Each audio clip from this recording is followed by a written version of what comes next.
Bismillahirrahmanirrahim. Assalamualaikum warahmatullahi wabarakatuh. Syukur alhamdulillah kita bisa berjumpa lagi di channel ini. Sholawat dan salam selalu dan tetap tercurahkan kepada junjungan kita Nabi besar Muhammad sallallahu alaihi wasallam. Allahumma sholli ala sayyidina Muhammad wa ala ali sayyidina Muhammad. Harapan dan doa saya semoga saudaraku semuanya selalu diberikan kesehatan, dilapangkan rezekinya, diampuni dosa-dosanya, dan dipanjangkan umurnya. Amin ya rabbal alamin. Sahabat beriman yang dirahmati Allah, seorang anak yang soleh tentu menginginkan dapat berbakti kepada kedua orang tuanya tidak terbatas, apakah mereka masih hidup atau sudah meninggal. Bahkan dalam sejumlah riwayat menyebutkan bahwa berbuat baik atau berbakti kepada orang tua jauh lebih sulit dilakukan ketika mereka telah meninggal dibandingkan saat mereka masih hidup. Ada beberapa hal yang bisa kita lakukan sebagai bentuk bakti kepada orang tua yang telah meninggal, seperti mendoakan mereka, bergaul dengan kerabat orang tua, beramal soleh, dan yang lainnya. Dari Malik bin Rabi'ah Sa'idi radhiyallahu anhu, beliau menceritakan, ketika kami sedang duduk bersama Rasulullah Shallallahu Alaihi Wasallam, tiba-tiba datang seorang dari Bani Salamah. Orang ini bertanya, "Wahai Rasulullah, apakah masih ada cara bagiku untuk berbakti kepada orang tuaku setelah mereka meninggal?" Nabi Shallallahu Alaihi Wasallam menjawab, "Ya, mensolatkan mereka, memohonkan ampun untuk mereka, memenuhi janji mereka setelah mereka meninggal, memuliakan rekan mereka, dan menyambung silaturahmi yang terjalin karena sebab keberadaan mereka." Hadis riwayat Ahmad. Namun di samping itu, ada juga larangan yang hendaknya dihindari oleh seorang anak saat orang tuanya telah meninggal dunia. Jika hal itu dilakukan, maka akan membuat orang tuanya merasakan kesedihan di alam kubur dan di akhirat nanti. Lalu, apakah hal yang membuat orang tua bersedih dalam kuburnya itu? Dalam buku yang berjudul Al-Wa'dul Haq, karangan Dr. Umar Abdul Kahfi menyebutkan sebuah kisah. Rawabah bin Abdullah menuturkan, "Setiap kali melakukan kebaikan, aku melihat ayahku tersenyum di dalam mimpiku. Beliau berkata, 'Semoga Allah Subhanahu wa Ta'ala memuliakanmu dengan kebaikan. Engkau telah memuliakanku di antara para penghuni kubur.' Beberapa saat kemudian, Rawabah absen dalam kebaikan dan justru lebih banyak melakukan perbuatan yang tidak berpahala dan perbuatan dosa. Rawabah pun melihat kondisi ayahnya dalam keadaan yang berbeda. Ia berkata, 'Tatkala aku terjerumus dalam perbuatan buruk, aku melihat ayahku menggigit jari jemarinya. Beliau bertutur, "Engkau telah membuatku sedih, anakku. Jangan kau ulangi lagi, karena aku tidak berani bertemu dengan para penghuni kubur lainnya lantaran rasa malu."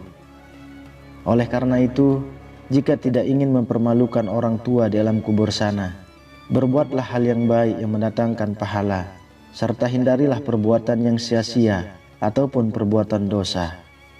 Jika sudah terlanjur berbuat dosa, maka segeralah bertaubat kepada Allah Subhanahu wa Ta'ala dan berjanji untuk tidak melakukan perbuatan dosa kembali, dan tutuplah perbuatan dosa itu dengan amalan-amalan kebaikan. Sahabat beriman yang dirahmati Allah, suatu hari Abdullah bin Zaid, seorang perawi masyhur yang banyak meriwayatkan hadis dari Anas bin Malik, bermimpi melihat semua kuburan terbuka dan semua penghuninya keluar dari kuburnya. Masing-masing dari mereka dilihatnya membawa nampan yang berisi cahaya. Lalu ia melihat seorang laki-laki keluar dengan tangan hampa.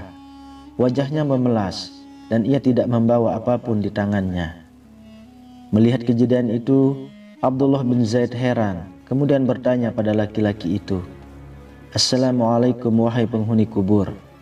Apa yang telah terjadi padamu?" Mengapa kamu tidak membuat nampan yang bercahaya seperti mereka?" Mayat itu menjawab, "Waalaikumsalam.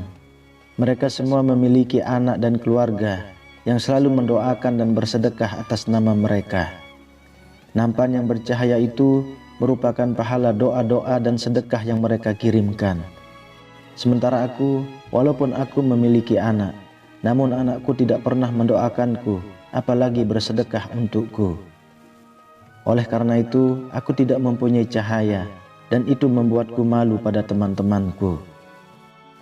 Ketika Abdullah bin Zaid terbangun, ia segera bergegas untuk menemui anak dari mayat penghuni kubur tersebut dan menceritakan apa yang telah terjadi dengan orang tuanya. Setelah Abdullah bin Zaid menyelesaikan cerita dalam mimpinya dan menasihatinya, maka berkatalah anak itu, "Terima kasih wahai Syekh atas nasihatmu. Mulai saat ini aku akan bertaubat dan tidak akan mengulangi perbuatanku dulu." Sejak peristiwa itu, anak yang telah beranjak dewasa itu selalu berdoa dan bersedekah untuk orang tuanya. Pada saat yang sama, selang beberapa tahun kemudian, Abdullah bin Zaid bermimpi dengan hal yang sama. Akan tetapi, dia melihat laki-laki yang tiada membawa nampan, kini telah membawanya, bahkan cahayanya melebihi yang lainnya. Mayat tersebut berkata, "Wahai Abdullah bin Zaid, semoga Allah membalas kebaikanmu karena nasihatmu. Aku pun selamat dari neraka dan aku tidak malu lagi terhadap tetanggaku berkat doa dan sedekah yang selalu dikirimkan anakku kepadaku." Dari Abdullah bin Abbas radhiyallahu anhu, ia berkata, "Sesungguhnya ibu dari Sa'ad bin Ubadah radhiyallahu anhu meninggal dunia, sedangkan Sa'ad pada saat itu tidak berada di sisinya. Kemudian Sa'ad mengatakan, 'Wahai Rasulullah, sesungguhnya ibuku telah meninggal, sedangkan aku pada saat itu tidak berada di sampingnya. Apakah bermanfaat jika aku menyedekahkan sesuatu untuknya?' Nabi Shallallahu Alaihi Wasallam menjawab, 'Ya, bermanfaat.' Kemudian Sa'ad mengatakan pada beliau Shallallahu Alaihi Wasallam, 'Kalau begitu, aku bersaksi padamu bahwa kebun yang siap berbuah ini aku sedekahkan untuknya." Hadis riwayat Bukhari. Sahabat beriman yang dirahmati Allah, itulah penjelasan mengenai hal yang dapat membuat orang tua bersedih di alam kuburnya. Semoga kita dapat menambah wawasan baru bagi kita agar dapat berbakti kepada orang tua, baik ketika ia masih hidup maupun ketika ia sudah meninggal dunia. Marilah kita berdoa kepada Allah Subhanahu wa Ta'ala. Semoga kita diberikan rahmat oleh Allah agar dapat terbebas dari siksa kubur, dan semoga diberikan jalan yang lurus oleh Allah untuk tetap istiqomah dalam iman dan Islam, sehingga kelak dapat diridhoi oleh Allah untuk masuk ke dalam surga dengan hisab yang ringan. Amin ya rabbal alamin. Wallahu a'lam bishawab. Assalamualaikum warahmatullahi wabarakatuh.